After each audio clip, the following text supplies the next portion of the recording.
Nous allons étudier le Daf Vav dans Masechet Sota et nous reprenons à la fin de la première ligne Veikad et Amré.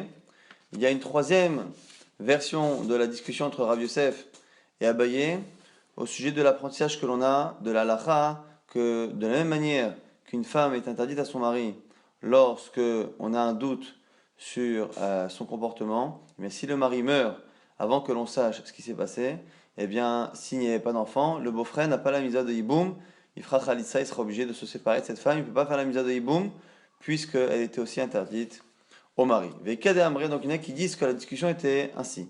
Amar Rav Yosef aurait dit, Akatouv Kerao Acher, au sujet d'une femme qui s'est mal comportée, et que son mari veut s'en séparer, qui matsaba ervad dava, il a trouvé quelque chose de mauvais, on dit Veatsa Veaita Leishacher, elle se mariera avec un autre. De là on voit qu'une femme, lorsqu'elle se comporte mal, on veut qu'elle aille avec Acher. Et ici, le limoud vient nous dire que Aher, c'est un autre, mais c'est une manière un peu dégradante de l'appeler, pour dire que le deuxième mari qui va épouser cette femme, alors que le premier s'en débarrasse à cause d'un problème de mœurs, eh bien le deuxième est quelqu'un de pas bien, qui n'est pas aussi bien que le premier mari. Chez En, Ze, Ben Zugo Shel Rishon, il n'est pas équivalent au premier. Pourquoi? Chez Ze, Otsi Resha'a Mi Beto, que lui, il sort une femme qui se comporte mal de sa maison, et lui prend cette femme qui a déjà une mauvaise réputation et il l'amène chez lui. Et donc du coup, puisque la Torah appelle celui qui va épouser cette femme quelqu'un qui n'est pas bien, eh bien comment la Torah peut donner une mitzvah à une personne d'être justement comme lui, c'est-à-dire de n'être pas bien et de prendre une femme qui a de mauvaises mœurs? Amalé Abaye, à ce moment-là aurait répondu, et là, mais si tu dis cela, Niset le aher ou met belobanim. Dans le cas où elle s'est mariée une première fois, elle a eu des problèmes de mœurs, elle s'est mariée une seconde fois avec le deuxième qu'on appelle finalement dans la Torah aher, et qui selon toi, Rav Yosef, est quelqu'un de pas bien, de pas sérieux, puisqu'il a pris une femme qui était déjà qui avait une mauvaise réputation et qui avait été sortie de son mari à cause de cela. Hein. Selon toi, puisque cette femme n'est pas bien, et que si ce deuxième mari meurt son enfant, il ne devrait pas y avoir du boum. Lotitiabem, dakato kerao aher, puisque la Torah l'a appelé aher, quelqu'un qui se comporte mal. La Gemara répond, puisque c'est faux, ce raisonnement est faux. Gabae dihai miha bishem tov avec kaima. Non, parce que quand on parle d'une femme qui est mauvaise ou bonne, c'est en fonction de la réputation qu'elle a au moment où on parle.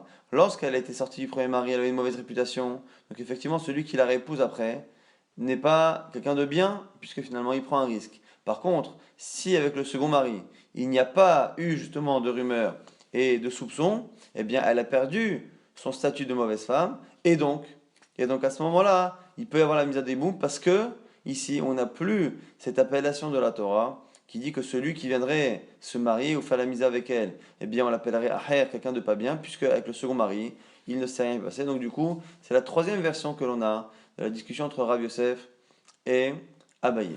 Dernier apprentissage pour apprendre que justement la femme sota n'a pas de misa de Yiboum. On avait trois versions de ce qu'avait dit Rav Yosef. Maintenant c'est Rava Amar. Kalva Homer, c'est un raisonnement a fortiori. Inesra bemutarla, si déjà la femme, par une relation interdite, ou par un soupçon ici de relation interdite, qui la rend sota, eh bien elle est interdite par ce soupçon à mutarla, à celui qui à la base lui est autorisé, c'est-à-dire qu'une femme, en général, n'est autorisée qu'à son mari, et pourtant, le doute que l'on a à cause de cette éventuelle relation adultère, eh bien, la rend interdite à un homme qui à la base est celui qui lui est autorisé, eh bien, a fortiori que cette même relation va la rendre interdite à celui qui à la base lui est interdit Béasourla, le Kol Sheken, puisqu'à la base, son beau-frère, le frère de son mari, tant qu'elle est mariée, lui est interdit, et la sœur du mari, c'est Assour Minatora. Donc, puisque déjà cette relation la rend interdite à son mari, qui à la base lui est autorisé, a fortiori que ça va l'interdire à justement son beau-frère qui à la base déjà est interdit. Amarle Abaye objecte. Il dit là, Merata, selon toi, Kohen Gadol, Shekidesh et Almana. Puisque selon toi, c'est l'interdit qui est au mari qui se transpose au moins autant au frère du mari. Explique-moi dans ce cas-là. Kohen Gadol, Shekidesh et Almana. Un Kohen Gadol qui a épousé une femme qui lui est interdite parce qu'il est Kohen Gadol.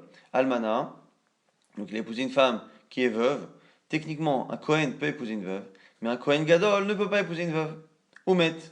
Veyeshoar, Kohen idiot, et son frère à lui, à ce Kohen Gadol, est Kohen simple, normal. Donc son frère peut lui épouser ce type de femme. Et c'est une Mishnah Mefourachet dans les Bamot qui dit que dans ce cas-là, même si le premier mari qui épousait justement une almana, une veuve, n'avait pas le droit de l'épouser et pas le droit de rester avec elle, il n'empêche que s'il décède, le frère Cohen normal a le droit de faire la mitzvah. Alors que selon Rava, ça ne devrait pas marcher. Selon Rava, puisqu'elle est interdite à son mari, a fortiori qu'elle devrait l'être au frère du mari.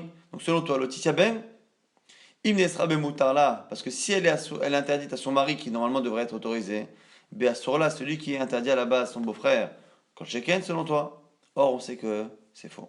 Donc ici, Abaye vient faire un raisonnement, poursuivre le raisonnement de Rava et arriver à quelque chose d'absurde qui est contre une Mishnah, que selon Rava, si l'interdit que le beau-frère a du faïboum avec une femme qui est sota provient du fait qu'à la base cet interdit existe déjà au mari et que ce qui est interdit au mari l'est forcément à son frère lorsque le mari décède, eh bien, dans un cas où le Kohen Gadol épouse une femme qui lui est interdite, mais qui serait autorisée dans l'absolu à un de ses frères, eh bien, selon Rava, il ne devrait pas y avoir Yiboum. Or, on sait que oui, il y a Yiboum puisque c'est une Mishnah Meforeshet.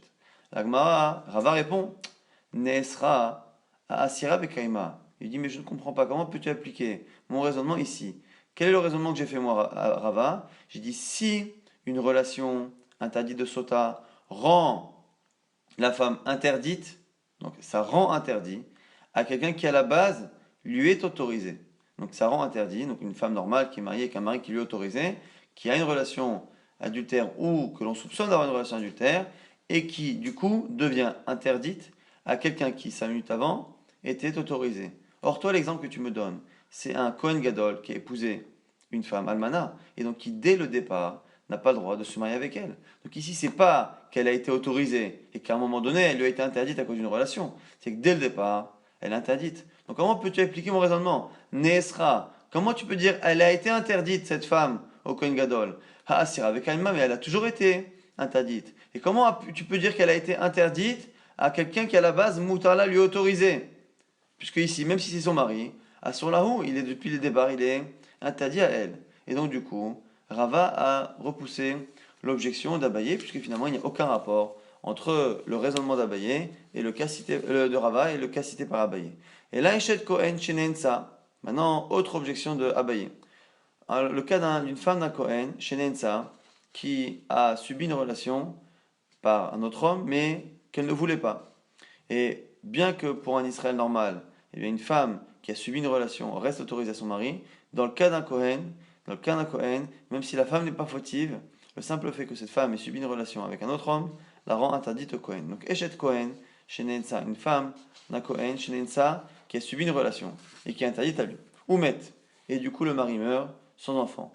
Veyeshoach halal, et maintenant il a un frère, mais un frère qui est Kohen halal, c'est-à-dire qui est Kohen mais pas kasher, c'est-à-dire qu'il est fils du même père, mais avec une mère qui fait que finalement, donc ils ont le même père mais pas la même mère, et du coup l'enfant est halal, donc le frère s'appelle Cohen, mais il n'est pas Cohen techniquement, et donc il n'a pas l'interdit d'épouser une femme qui a une relation interdite, donc il peut. Donc selon toi, le titiabem, pourquoi? Parce que im nesra mutarla, si déjà cette relation non consentie, eh bien l'a interdite à son mari, donc nesra bemutarla, celui qui lui est autorisé, bah là, à son beau-frère qui à la base est interdit pendant le mariage, Kosheken a fortiori. Or là aussi c'est faux.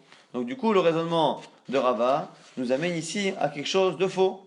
Selon le raisonnement de Rava, ici on a vraiment un cas où à la base cette femme était autorisée à son mari Cohen, et d'un coup une relation ici non consentie, eh bien l'a interdite à son mari, et donc normalement si on appliquait le raisonnement de Rava effectivement, puisqu'à quelqu'un, à son mari à qui il était autorisé, cette relation l'a interdite, a fortiori cette même relation va l'interdire à son beau-frère qui au moment des faits est déjà en plus interdit. Or c'est faux. Comment expliquer le raisonnement de Rava et comment expliquer cette halakha qui a l'air de pas être en accord avec cela? La Gemara répond Ones Israël Mishra Share. Ici c'est différent, c'est parce qu'une femme qui a subi une relation, quand on a affaire à un type qui n'est pas Cohen, Mishra Share c'est autorisé. Des Haimiha Leika Isura. C'est-à-dire qu'en fait, on n'est pas en train réellement de dire que ce qui est interdit au mari sera interdit au beau-frère, c'est ce qui est interdit au mari.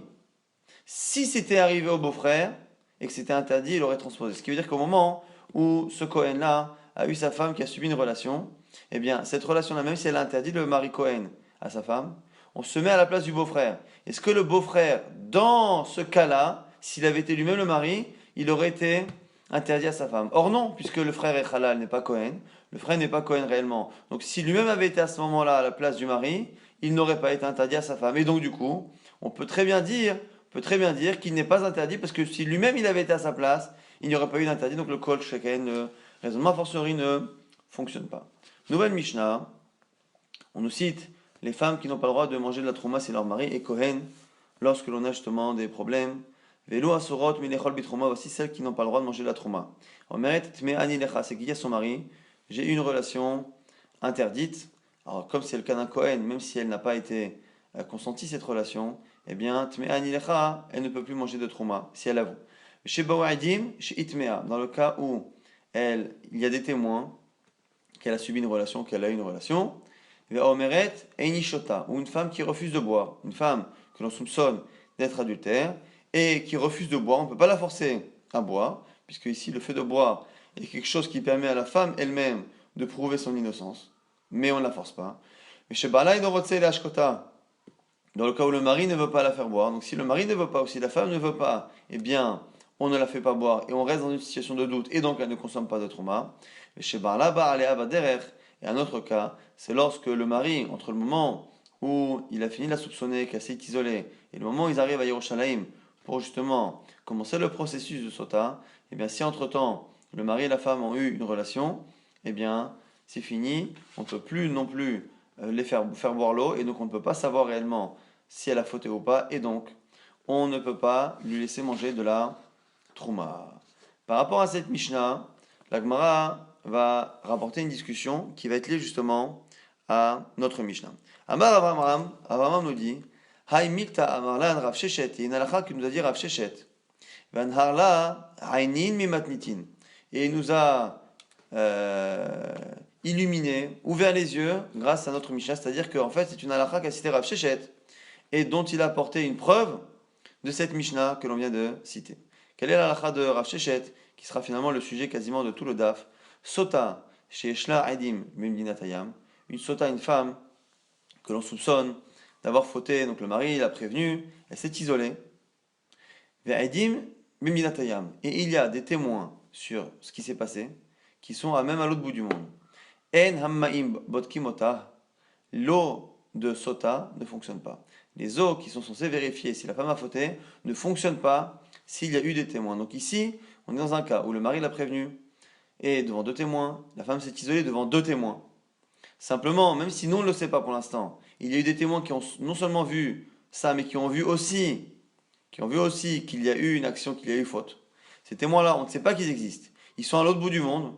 Et bien si nous, ne sachant pas qu'il y a des témoins, on fait le processus de sota, on lui fait boire, eh bien, sans le savoir, on est en train de faire tout un processus de sota et de faire boire à cette femme une eau qui ne peut pas fonctionner, parce que Rav Sheshet nous dit que ça ne marche pas. Maïta Ama, quelle est la raison? Et ici, Rav Sheshet va nous citer un verset et une dracha qui a l'air d'être un peu en contradiction avec ce qu'on avait appris il y a 2-3 jours.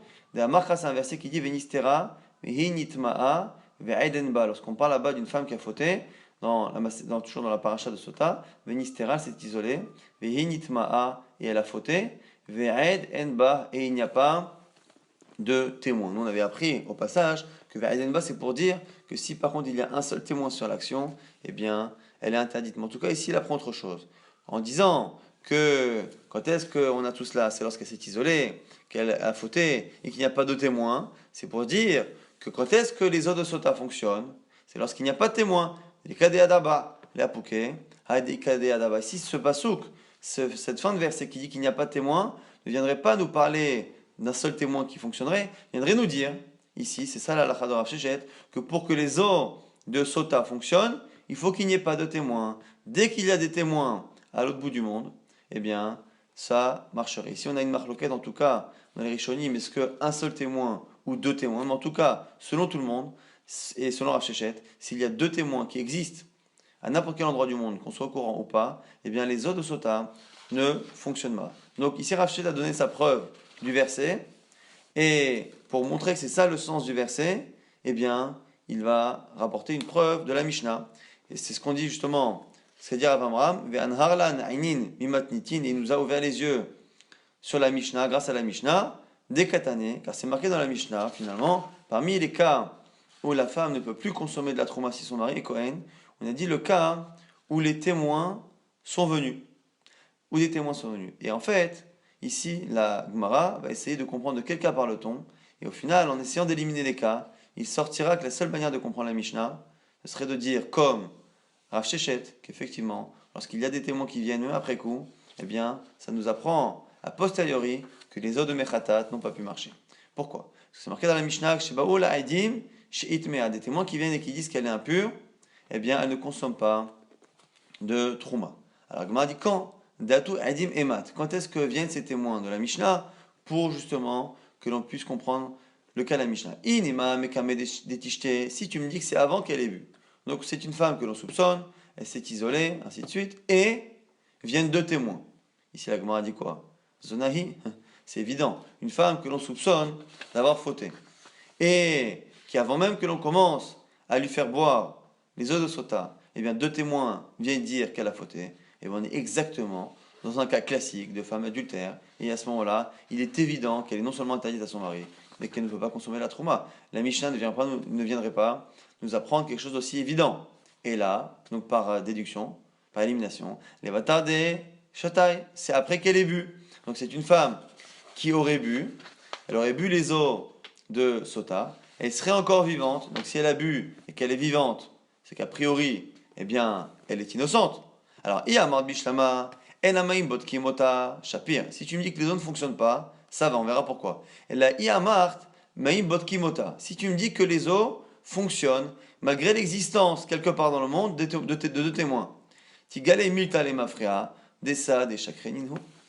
Ici, le fait qu'elle ait bu et qu'elle soit vivante est une preuve que même si des témoins viennent après, ce sont de faux témoins. Donc la Gemara ici essaie de comprendre. Ça ne peut pas être un cas où les témoins sont venus avant qu'elle boive. Pourquoi? Parce que si c'est avant qu'elle boive, deux témoins qui disent qu'elle a fauté, eh bien évidemment qu'elle est zona et qu'elle est interdite à tout et donc à la trauma de son mari. Donc c'est forcément un cas où elle a déjà bu. Et si elle a déjà bu et qu'on parle de l'interdire à la trauma, c'est qu'elle est vivante. Donc du coup la Gemara a dit comment c'est possible? Elle a bu, donc elle a été soupçonnée, elle a bu, elle est vivante, et donc puisqu'elle a bu qu'elle est vivante, ça veut dire que nous on sait qu'elle n'a pas fauté.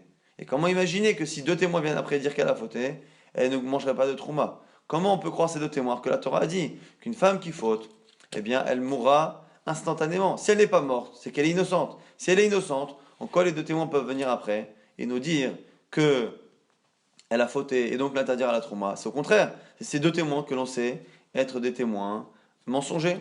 Donc du coup, l'Agmara nous dit, on est obligé de dire du coup, comme Rav Sheshet, que c'est elle a bu et que finalement, quand les témoins viennent après, on croit les témoins et on se dit que finalement, puisqu'il y a des témoins, les eaux qu'elle a bu il y a 5 minutes n'ont pas fonctionné. C'est une preuve que justement, la halakha de Rav Sheshet est vraie, que lorsqu'il y a des témoins qui existent, même s'ils viennent après, eh bien, les eaux de sota ne peuvent pas fonctionner. Le seul cas que l'on peut imaginer, ça ne peut pas être un cas où elle a bu avant, ça ne peut pas être un cas où elle est venue après et que les eaux fonctionnent, sinon si elle est vivante, les témoins ne seraient pas crus. Si les témoins sont crus, alors qu'elle a bu qu'elle est vivante, c'est forcément que la présence, l'existence de témoins, eh bien, empêche les eaux d'être utiles et de nous prouver ce qui s'est passé.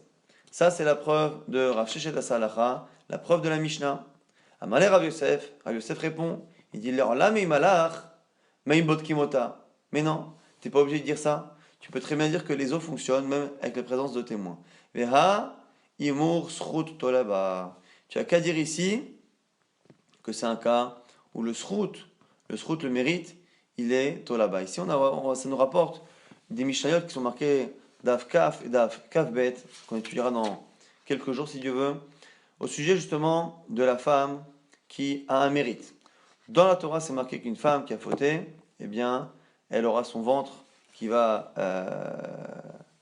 s'abîmer et qu'elle va mourir. Ça, c'est ce qui est marqué dans la Torah. Simplement, dans la Mishnah, on a une discussion. Selon Rabbi Shimon, comme on verra tout à l'heure, selon Rabbi Shimon, eh bien, dans tous les cas, la femme mourra et il n'y aura pas de problème. Selon Rabbi, selon Rabbi, on dit que le srout, si elle a un mérite, si elle a des mérites, on verra, la Gemara essaiera de voir quel est le mérite qui peut justement repousser. Eh bien, selon les mérites, jusqu'à 3 ans, eh bien, la mort de la femme peut être repoussée. Et ici, on va avoir une discussion. Est-ce que, en dehors de ces deux avis, Rabbi et Rabbi Shimon dit qu'il n'y a rien qui repousse. Selon Rabbi, ça repousse. Et on va ici avoir une discussion par rapport à Rabbanan. Est-ce qu'il y a un troisième avis? Et que pense ce troisième avis? Mais Mike Ami Plague, l'Agma nous dit, quelle est la discussion entre Rav Yosef et Rav Shechet? Est-ce que c'est possible ici de dire que c'est le srout qui fait que on n'est pas certain de la chose ou pas? Mais Mike Ami Plague, l'Agma nous dit, mitnavna de Rabbi. Sur cette halakha de Rabbi qui dit que mitnavna. Rabbi nous dit que même si le srout, le mérite d'une femme, peut repousser la mort de la femme sota jusqu'à 3 ans, eh bien, il dit qu'il n'empêche qu'instantanément, une fois qu'elle a bu des eaux de sota, eh bien, son état de santé va se dégrader immédiatement. Ce qui veut dire que tout de suite on voit s'il y a quelque chose. Ditnan, Rabbi Omer, Zrutola v'mayim amarim, quoi qu'il arrive, nous dit Rabbi, le mérite d'une femme peut repousser la mort provoquée par les eaux amères, ve'ena yoledet, ve'ena meshabachat, et du coup elle n'enfante pas, elle n'a pas tous ces brachot qui arrivent à une femme qui est réellement innocentée, et là, mitnavna ve'olechet, elle se dégrade petit à petit. Les sauf chez imeta beotamita, et au final, elle finira par mourir de la même mort que la Torah décrit, simplement au lieu que ça se fasse instantanément, ça se fait sur une durée qui peut s'étendre jusqu'à 3 ans. Ce qui veut dire que Rav Shechet pense que Ben les rabbis, Ben les rabbanan, Aviamit Avna, selon Rav Shechet, tout le monde, à part encore une fois Rabbi Shimon, que ce soit Rabbi ou que ce soit tous les autres Hachamim, tout le monde est d'accord qu'une femme, qu'elle ait du mérite ou pas du mérite, soit elle meurt instantanément, soit tout de suite, et il y a une dégradation qui est visible. Et Rav Yosef ça va, Rav Yosef pense, les rabbis Aviamit Avna, les rabbanan, lo Aviamit Avna, que c'est que Rabbi qui pense qu'il y a une dégradation immédiate. Selon Rabbanan, il n'y en a pas, et on ne verra pas exactement la preuve que la femme a fauté. S'il y a un srout, s'il y a un mérite, on ne verra pas. Et en quoi ici cette marloquette est importante? C'est parce qu'encore une fois, la preuve de Rav Shechet de notre Mishnah, la preuve à Salacha, je répète la halakha de Rav Shechet, c'est que selon Rav Shechet, les eaux de sota ne fonctionnent pas dès qu'il y a une existence de témoins. Or, dans la Mishnah, on a dit qu'il y a certaines femmes qui ne peuvent plus manger de trauma. Parmi celles-ci, celles dont des témoins sont venus dire qu'elle avait fauté, des témoins qui ont une preuve justement sur l'action elle-même, sur la faute. Et par élimination, on avait dit que c'était forcément un cas où elle avait déjà bu. Comment imaginer qu'elle ait déjà bu, qu'elle soit vivante, et que malgré tout, on croit les témoins. Alors que normalement, si elle a bu, qu'elle est vivante, eh bien normalement, on ne devrait pas croire les témoins. C'est forcément que la présence des témoins nous a prouvé que les eaux n'ont pas fonctionné. Tout cela n'existe, tout cela ne vaut que si on pense comme ce qu'on a dit ici Rav Shechet, que selon tout le monde, soit la femme meurt tout de suite, soit la femme a son état de santé et son ventre qui se dégrade immédiatement. Ce qui fait que justement, puisque immédiatement on sait si ça a fonctionné ou pas, eh bien, forcément, pour que l'on puisse croire les témoins alors qu'il ne s'est rien passé, eh bien, c'est forcément que les eaux n'ont pas fonctionné.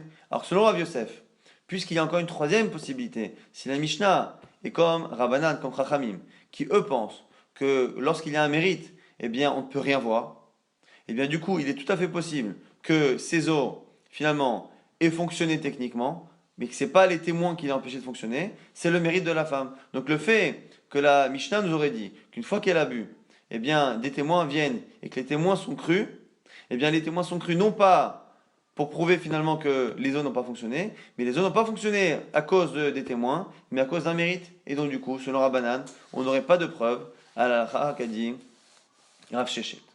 Maintenant, on a du coup une discussion. Est-ce que la Mishnah est une preuve à Rav Shechet? Mais du coup, on n'a pas objecté à Rav Shechet. Rav Shechet pense que l'existence de témoins empêche les eaux de sota de fonctionner.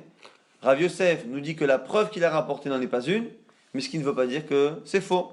Et ici, on a une objection. Avec cette même Mishnah là qu'on a citée avec Rabbi et éventuellement Rabbanan, on a Rabbi Shimon là-bas qui dit que impossible d'imaginer que le mérite d'une femme puisse empêcher le fonctionnement de ce qui est marqué dans la Torah.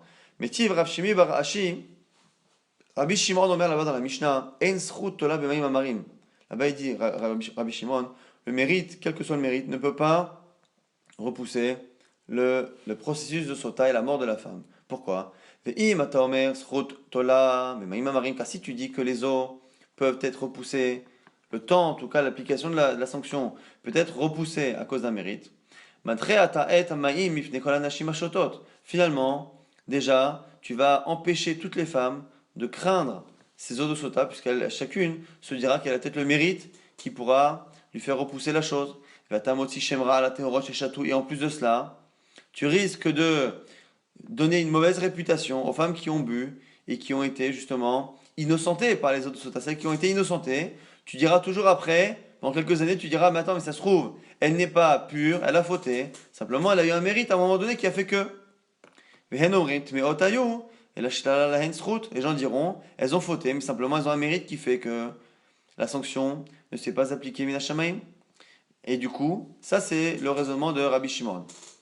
L'Agma nous dit que le raisonnement de Rabbi Shimon, de dire que le mérite d'une femme ne peut pas repousser les eaux de sota, parce que le simple fait de repousser les eaux de sota, et de faire que parfois elles fonctionnent, elles ne fonctionnent pas, eh bien finalement, c'est une manière à la fois d'enlever la crainte que ça fait, que ça met sur les femmes, et à la fois, ça empêche d'innocenter totalement, et que finalement, le but de ces eaux de sota est à la fois d'innocenter les femmes, et à la fois de faire peur aux autres femmes, justement pour qu'elles ne fautent pas. Or, la possibilité que ça ne fonctionne pas est en train finalement d'enlever ces deux notions très importantes dans la parashat Sota. Et du coup, la Gemara dit, la logique de Rabbi Shimon s'applique à la Chad Rav Sheshet. Imita, Sheeshla Edim Eminatayam. Nami, pareil, selon toi, Rav Sheshet, s'il y a des gens qui sont à l'autre bout du monde, des témoins qui sont à l'autre bout du monde, à Tamoti Shemra, à la Tehorot et Chatou, tu peux toujours aussi dire qu'une femme qui a bu et qui n'est pas morte, eh bien, au lieu que les gens disent qu'elle est innocente, comme ce que la Torah demande, elle demande que justement elle soit innocentée aux yeux des gens, eh bien, tout le monde, les gens diront quoi? Ils diront, mais non, à l'autre bout du monde, il y a peut-être des témoins qui ont vu la chose, et que finalement, non seulement elle n'est pas innocente, mais elle est à 100% coupable, et c'est simplement parce qu'il y a des témoins qui ont vu que les eaux n'ont pas fonctionné. Les gens diront que les femmes qui ont bu, qui ne sont pas mortes, eh bien, ne sont pas innocentes mais coupables, et que simplement il y a des témoins qui ont vu. Donc du coup, la Gemara objecte à Rav Sheshet en disant que selon la logique de Rabbi Shimon, eh bien, ce qu'il dit n'a pas de sens. La Gemara dit oui. Les Rabbi Shimon Kamar, pourquoi tu objectes avec Rabbi Shimon? Les Rabbi Shimon, Midisrut Lotalia, et Dinami Lotalia, effectivement, peut-être que selon Rabbi Shimon, puisque lui ne tolère pas que la moindre chose puisse empêcher ou repousser le fonctionnement des eaux amères de Sota, et bien de la même manière qu'un mérite ne peut même pas repousser l'application de la sanction, a fortiori que même que les témoins ne peuvent pas annuler complètement le fonctionnement des eaux de Sota. Effectivement, mais c'est Rabbi Shimon, mais nous ici, on ne parle pas selon Rabbi Shimon. Autre objection à cette halakha de Rachet, je répète, qui était de dire que l'existence même de témoins sur la faute empêche les eaux de Sota de fonctionner. Metivra, Rav object, ve'elu shemid hoteen nisrafot. Voici les cas où le korban mincha, le korban qu'a porté le mari et la femme, justement, la femme Sota et son mari, eh bien ce korban-là devra être brûlé. C'est le cas où la femme apporte justement, et le mari apporte ce korban mincha, et que finalement, elle ne boit pas les eaux de Sota. Comme elle ne boit pas finalement les eaux de Sota pour une raison X ou Y, le fait qu'elle ne puisse pas boire, eh bien on ne peut pas finalement terminer le processus du korban mincha, et du coup, on est obligé de le brûler. Si on le brûle, ça veut dire qu'il a gardé son statut où il est kodesh, où il est saint, mais qu'on ne peut pas terminer le processus. Si il n'est pas sain du tout, eh bien on peut le consommer comme n'importe quel aliment. Si il n'y a pas de problème, on aurait dû continuer le korban. Si on le brûle, c'est qu'on est dans une situation un peu intermédiaire où à la fois on ne peut pas l'utiliser comme n'importe quel aliment parce qu'il est kodesh, il est saint, mais que par contre on ne peut pas non plus terminer la chose. Et là-dessus, on nous dit quoi? Alors Meret Tme'ani, celle qui dit qu'elle est interdite à son mari, et l'autre cas est celui qui nous intéresse, mais Shebaoula Edim, Sheitmea, des témoins qui viennent dire qu'une femme a fauté. Des témoins qui viennent dire qu'une femme a fauté, ce serait le cas donné ici par cette Mishnah, pour nous dire justement que dans ce cas-là, le korban devra être brûlé. Et la Gemara fait le même type de raisonnement qu'on a fait sur notre Mishnah, Deatu Edim et Mat. Quand est-ce que viennent les témoins dont on parle? Il est ma, Mekamed et Tikdosh. Si tu dis que c'est un cas où la femme s'est isolé, a été prévenu, s'est isolé. Et avant même que l'on prenne le Korban Mincha et que l'on le sanctifie, avant même qu'on fasse tout cela, les témoins sont venus, eh bien il est évident ici que puisqu'on n'a pas encore sanctifié la nourriture, eh bien du coup, elle n'est pas sainte. Comme elle n'est pas sainte, on n'a pas besoin de la brûler. Typiquement les choulines, c'est directement quelque chose qui est chol et qui n'est pas kodesh. Donc du coup, ça ne peut pas être ça le cas de la Mishnah qui nous dit qu'il faut le brûler. Donc cette fameuse farine là que l'on n'a pas encore, qui doit être brûlée, forcément, elle a dû être sanctifiée une première fois. Et là, les patates des kadouches, donc pas élimination, on est obligé de dire que c'est un cas où la farine a déjà été sanctifiée. Elle a été sanctifiée et à ce moment-là viennent les témoins.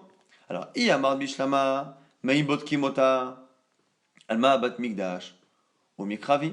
Du coup, je peux comprendre dans ce cas-là, si on dit, pas comme Rav Shechet, que même lorsque les témoins viennent, les eaux de sota fonctionnent, eh bien, je peux comprendre que finalement, cela reste quelque chose qui est sans. On va expliquer pourquoi.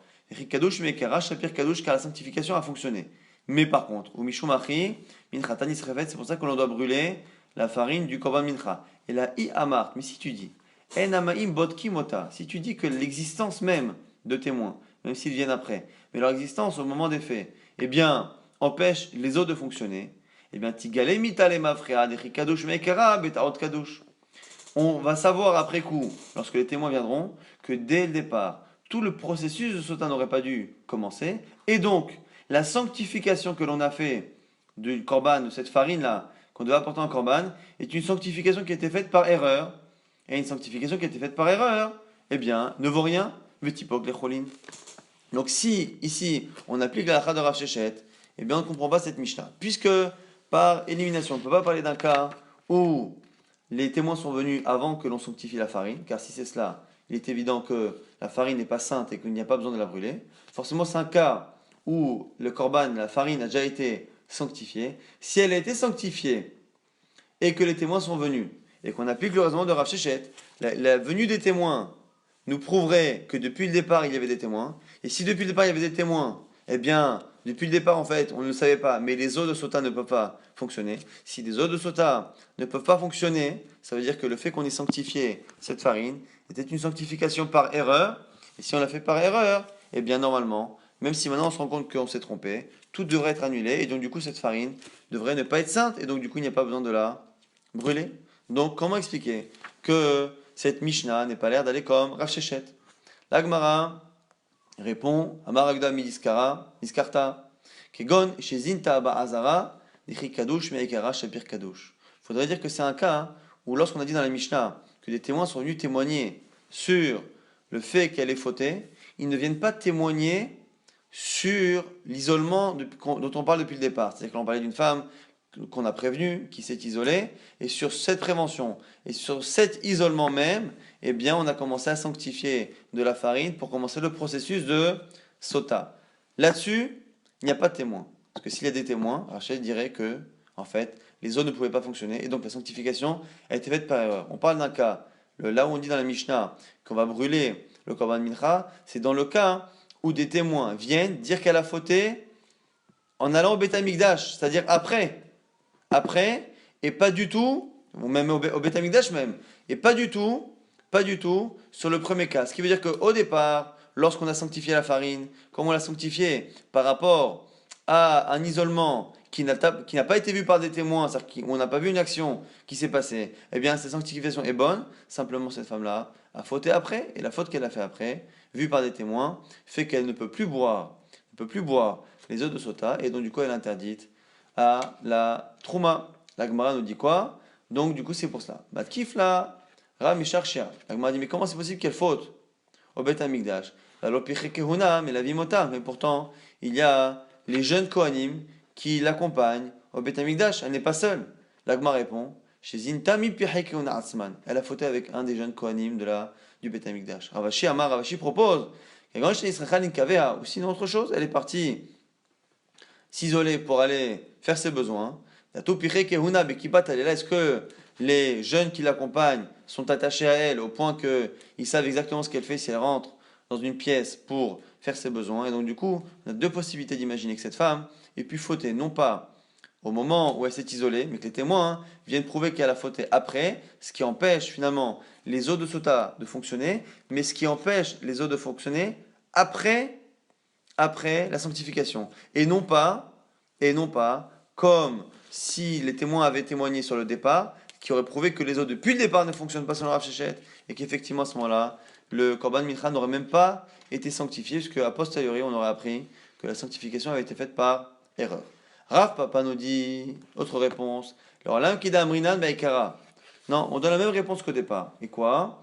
Effectivement, techniquement, puisque les témoins viennent dire qu'elle a fauté le jour assez isolé, normalement, le korban est choulin, il n'est pas kadosh, puisque la sanctification qu'on a fait était faite en pensant que les eaux fonctionnaient. Or, puisqu'il y avait des témoins, elles ne fonctionnaient pas. Mais des cas Martha, tu as raison, typo que choulin, au niveau de la halakha, normalement, ce korban ne devrait pas être sanctifié. Mais midarabanan, c'est rabanan, xera shamayumru motzin mikle sharet lachol. C'est de peur que les gens aient du mal à comprendre et croient que finalement, ce qui est passé par un objet saint du Beth Amikdash peut après devenir chol, et donc du coup, par principe, tout ce qui est rentré dans un ustensile du Beth Amikdash, et bien par principe, midera banan au moins, on le considérera comme étant sanctifié, et donc on le brûlera, même si techniquement on n'en avait pas besoin. Et là-dessus, la Gemara va objecter sur cette idée-là que Chachamim interdirait et donnerait un statut midera banan par les sages, un statut midera banan de saint à toute chose qui est rentrée dans un ustensile du Beth Amikdash, même si finalement il a été sanctifié par erreur. Mativ Ramari, Ramari objecte avec une braïta.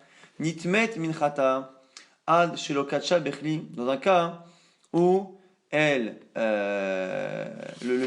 mincha, le korban s'est impurifié, eh bien avant que l'on mette dans le keli dans l'ustensile. Arei kechol amenachot etip padeh.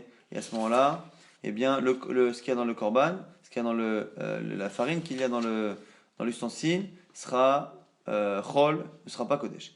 Mishekacha bekli, ari kechol amenachot vetisaref. Si par contre on a mis la farine dans un ustensile et qu'elle s'est impurifiée, on va le brûler. Mais c'est pas tellement cette partie-là qui nous intéresse, c'est la suite. Kadesh akomet, velo ispik la krivo ad shemet hu, o ad shemetahi. Dans un cas, on a sanctifié la farine et avant même que l'on termine le processus du korban, du sacrifice, eh bien, le mari est mort ou la femme est morte. C'est comme n'importe quel korban qu'on ne peut pas terminer, on le brûlera puisque la sanctification a eu lieu. Si maintenant on a mis la farine, on l'a sanctifiée, on l'a mise dans l'ustensile, et qu'on a terminé le processus de sanctification, et le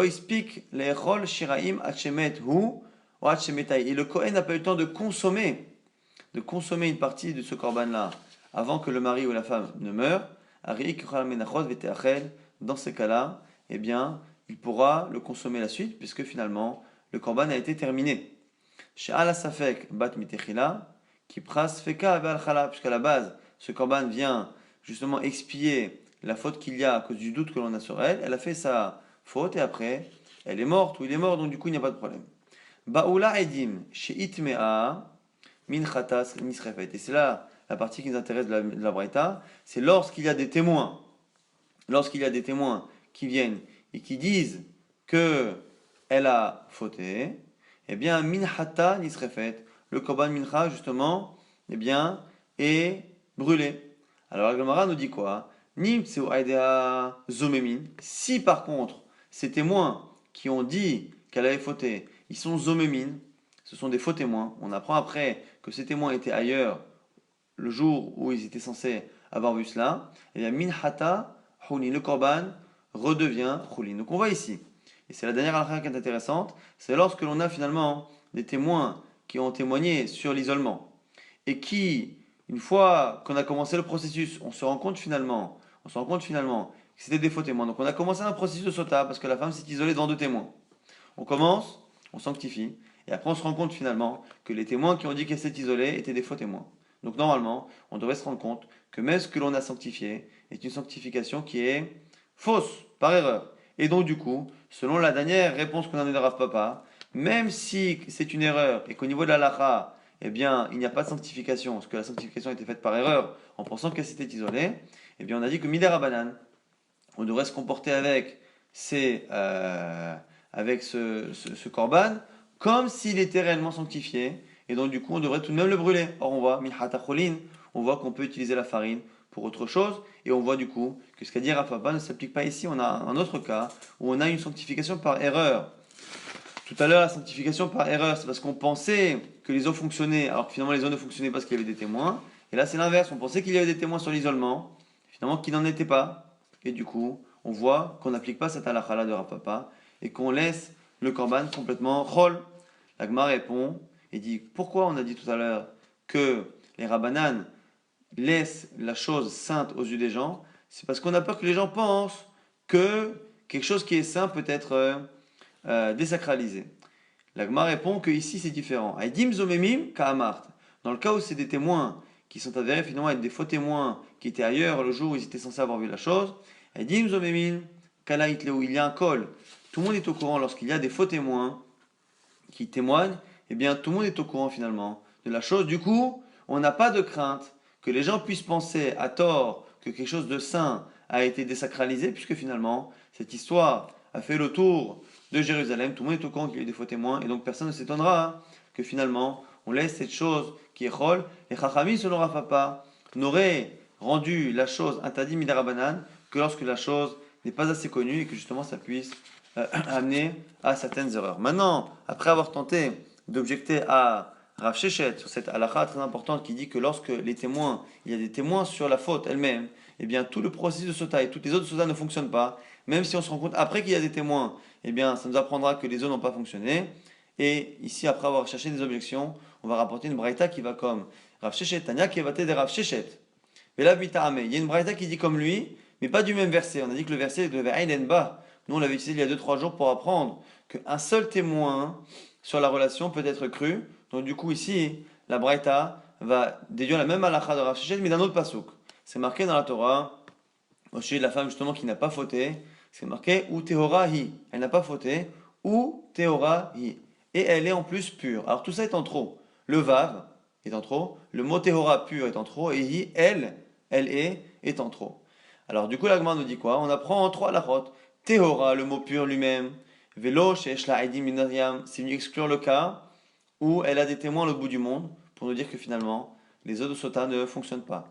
Ou tehora, et le vav qui est avant, qui est aussi en trop, pour nous dire que velosh est talasrut. Aussi, autre cas où les eaux ne fonctionnent pas, c'est lorsqu'elle a un mérite, comme on a dit tout à l'heure.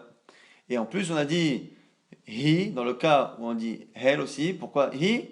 Parce que pour dire que velosh is u veitnuba mozrod balvana, que elle n'est pas déjà une mauvaise réputation connue, que les femmes qui ont l'habitude de faire de la couture à la lumière de la lune, ne n'est pas dit que finalement il la voit, tout le monde la voit sortir tous les soirs. Et en gros, c'est une manière de dire ici que du vav, du vav de Théora, du mot Théora et du hi, on apprend trois choses. Qu'il y a trois choses qui font que les autres sotas ne fonctionnent pas. C'est le fait qu'il y ait des témoins à l'autre bout du monde, le fait qu'elle ait un mérite, et le fait qu'elle ait déjà une réputation qui soit toute faite, qui empêche finalement les autres de sota d'avoir un but et donc de fonctionner. Ici, la Gemara donc nous dit qu'on a cette braïta qui, dès le départ, confirme cette halakha de Rav Sheshet que l'existence de témoins empêche les autres de fonctionner. On avait dit à un moment donné que Rabbi Shimon, qu'on verra d'Afkav Bet, disait que lui, le srout, le mérite, ne peut pas repousser les autres sotas. Sa logique était quoi? Que si les autres sotas peuvent à un moment donné avoir une raison pour ne pas fonctionner et que nous on ne puisse pas se vérifier, finalement tout le but des autres sotas, qui est à la fois de faire peur aux femmes qui voudraient tromper leur mari, et à la fois faire en sorte d'innocenter celles qui n'ont pas fauté, eh bien ces deux choses importantes eh bien, sont complètement annihilées par le fait que l'on puisse toujours se dire que finalement il y a peut-être un mérite. On a dit que cette logique-là devrait s'appliquer aussi sur le fait que les eaux de sota ne fonctionnent pas à cause de l'existence de témoins à l'autre bout du monde. Si à chaque fois l'existence de témoins à l'autre bout du monde peut finalement empêcher les autres sotas de fonctionner, les gens diront cette femme-là, elle n'est pas innocente, simplement peut-être qu'il y a des témoins à l'autre bout du monde. Donc du coup on objecte, puisque maintenant on a une braïta qui confirme l'avis de Rav Sheshet. Comment expliquer Rabbi Shimon? Rabbi Shimon, Nehi de Vav Lodarish, la lacha qu'on apprend du Vav, qui veut dire que lorsqu'il y a un mérite, les autres de sota ne fonctionnent pas pareil. Lui, on sait très bien que lorsque la Torah utilise la conjonction Vav et, eh bien lui n'apprend pas une halakha de ce Vav. Le Vav n'est jamais en trop pour lui, et donc du coup on n'apprend rien. Donc là on peut comprendre. Aïka, Yeshla Aidim, Bemidatayam. Et comment fait-il pour comprendre cette halakha de la Braïta, qui normalement s'impose à Rabbi Shimon, la Braïta qui a l'air de dire que lorsqu'il y a des témoins à l'autre bout du monde, eh bien les eaux ne fonctionnent pas. Comment ne pas craindre que les gens se disent du coup, quand une femme boit et qu'elle ne meurt pas, au lieu de dire qu'elle est innocente, les gens diront peut-être qu'il y a des témoins à l'autre bout du monde. La Gemara répond à sa place, Loshricha, c'est pas fréquent. Le fait qu'il y ait des témoins et que ces témoins soient indisponibles, ne soient même pas au courant, que la femme est soupçonnée et donc ne vienne pas témoigner, est un cas tellement rare que du coup on ne craint pas, la Torah ne craint pas, que les gens puissent du coup, dans le doute, ne pas innocenter la femme en se disant peut-être qu'il y a des témoins au bout du monde puisque c'est quelque chose qui n'est pas assez fréquent.